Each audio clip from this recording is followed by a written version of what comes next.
페니아는 그리스 신화에서 중요한 역할을 한 고대 도시국가로 현대의 레바논 지역에 해당합니다. 페니키아 사람들은 바다의 상인과 탐험가로 유명했으며 그들의 주요 도시로는 티레, 시돈, 베이루트가 있습니다. 페니키아는 다음과 같은 여러 측면에서 그리스 신화와 관련이 있습니다. 신화적 인물 페니키아의 여신 아세레트나 바알 같은 신들은 그리스 신화와의 교류에서 영향을 주고받았습니다. 그리스에서는 아프로디테와 유사한 성격을 지닌 여신으로 묘사되기도 했습니다. 문화적 교류 페니키아는 고대 그리스와의 무역을 통해 문화적 영향을 주고받았습니다. 페니키아 문자 시스템은 그리스 알파벳의 기초가 되었으며 이는 나중에 그리스 문학과 사상 발전에 큰 기여를 하였습니다. 전설적인 탐험가 그리스 신화에서는 페니키아 사람들을 지중해의 탐험가로 묘사하기도 하며 이들이 신화 속에서 모험을 떠나는 이야기가 자주 등장합니다. 카드모스와 테바이 그리스 신화에서 페니키아의 영웅 카드모스는 그리스의 도시 테바이를 세운 인물로 알려져 있습니다. 카드모스는 페니키아의 왕인 아그노르의 아들이며 자신의 여동생 유리페스를 찾기 위해 그리스를 여행하게 됩니다. 페니키아는 그리스 신화에서 신들과 영웅들 그리고 그들의 모험과 전쟁의 중요한 배경이 되는 지역 중 하나였습니다. 1. 신화적 연결 유로파의 전설 페니키아 왕 아그노르의 딸인 유로파는 제우스에 의해 납치되어 크레타 섬으로 끌려갑니다. 제우스는 자신을 흰소로 변신시켜 유로파를 유인하고 그 후 그리스의 여러 도시를 세우는 이야기로 이어집니다. 다이달로스와 이카로스 다이달로스는 페니키아의 재료로 만든 날개를 사용하여 탈출하는 이야기에서도 페니키아의 비늘이 중요한 역할을 합니다. 문화적 기여 문자 시스템 페니키아 문자 페니키아 알파벳은 후에 그리스 문자의 기초가 되었고 이는 현대 서양의 모든 알파벳의 기초로 발전하였습니다. 이로 인해 페니키아는 문자의 전파와 발전에 중요한 역할을 했습니다. 종교와 신화 페니키아의 신화는 그리스 신화에 통합되었으며 아세레트와 바알과 같은 신들은 그리스에서 새로운 이름과 형태로 재구성되었습니다. 이들 신들은 풍요, 전쟁, 사랑과 같은 다양한 주제를 다루고 있습니다.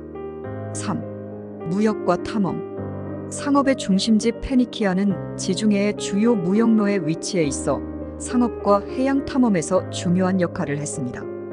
그들은 수출품으로 보석, 유리, 직물 등을 생산했으며 특히 티레의 보라색 염색은 유명했습니다.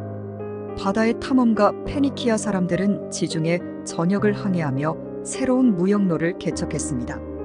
그들은 고대 그리스의 탐험가들에게 지식과 기술을 전수했으며 이로 인해 서로 다른 문화가 융합되었습니다. 4. 페니키아 도시와 신화 티레 이 도시는 페니키아의 중심지로 그리스 신화에서도 중요하게 언급됩니다. 티레의 여신 아사르트는 그리스에서 아프로디테와 연관지어졌습니다. 시돈 페니키아의 또 다른 주요 도시로 여러 신화와 전설에서 언급되며 그리스 신화에서 왕족의 출신지로 여겨지기도 했습니다. 페니키아는 단순히 그리스 신화의 배경이 아니라 그들의 문화와 신화적 개념에 직접적인 영향을 미친 중요한 존재였습니다. 이러한 상호작용은 고대 지중해 세계의 문화적 풍부함을 더욱더 증대시켰습니다. 1. 사회 구조와 문화 사회 계급 페니키아 사회는 계급 구조가 뚜렷했습니다. 왕족과 귀족이 정치적 권력을 가졌고 상인 계층이 경제적으로 중요한 역할을 했습니다. 하층민은 농민, 노동자, 그리고 노예가 포함되었습니다. 종교적 관습 페니키아인들은 다신교를 믿었으며 다양한 신들에게 제사를 지냈습니다.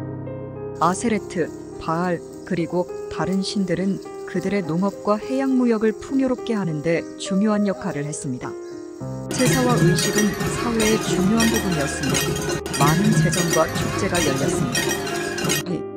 경제적 기여 무역과 상업 페니키아는 지중해 전역에서 물품을 거래하는 중요한 상업 중심지였습니다. 그들은 유리 제품, 보석, 직물, 그리고 특히 티레의 보라색 염색으로 유명했습니다. 이러한 염색은 매우 귀한 상품으로 로마 시대까지 인기를 끌었습니다. 식민지 건설 페니키아는 카르타고 서지와 같은 식민지를 세웠습니다. 카르타고는 나중에 지중해에서 강력한 세력으로 성장하며 로마와의 전쟁을 벌이기도 했습니다. 3. 역사적 영향. 문화 전파. 페니키아는 그리스 및 로마 문화에 큰 영향을 미쳤습니다. 그들의 문자, 무역 방식, 해양 기술은 후에 그리스와 로마에 통합되어 발전하게 되었습니다. 그리스 도시 국가와의 관계. 페니키아 도시국가들은 그리스와의 무역과 상호작용을 통해 서로의 문화적 요소를 교류하였습니다. 이 과정에서 페니키아의 신들과 그리스의 신들이 혼합되기도 했습니다. 4. 그리스 신화에서의 페니키아. 카드모스. 앞서 언급한 카드모스는 그리스 신화에서 페니키아의 대표적인 인물입니다.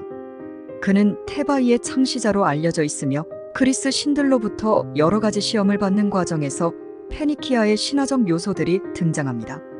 제우스와 유로파. 제우스의 유로파 납치 사건은 그리스 신화에서 중요한 이야기가 되며 이는 페니키아 문화와 신화의 전파를 상징합니다. 이 전설은 유럽의 이름의 유래가 되기도 했습니다. 5. 페니키아의 멸망. 아시리아와 바빌론의 침략. 페니키아는 기원전 8세기부터 아시리아와 바빌론 제국의 침략을 받게 됩니다. 이러한 침략은 페니키아의 도시 국가들에게 큰 타격을 주었고 그들은 점차로 힘을 잃게 되었습니다. 로마 제국의 정복. 기원전 1세기에는 로마 제국이 페니키아를 정복하였고 이로 인해 페니키아의 독립적인 정체성은 사라지게 됩니다. 그러나 그들의 문화와 상업적 전통은 로마 시대에도 계속해서 영향을 미쳤습니다. 페니키아는 고대 지중해 세계의 중요한 문화와 경제적 축이었으며 그들의 신화적, 역사적, 사회적 영향은 오늘날에도 여전히 연구되고 있습니다. 그리스 신화와의 연결고리는 이들의 문화가 어떻게 발전하고 서로 영향을 미쳤는지를 보여주는 중요한 사례입니다.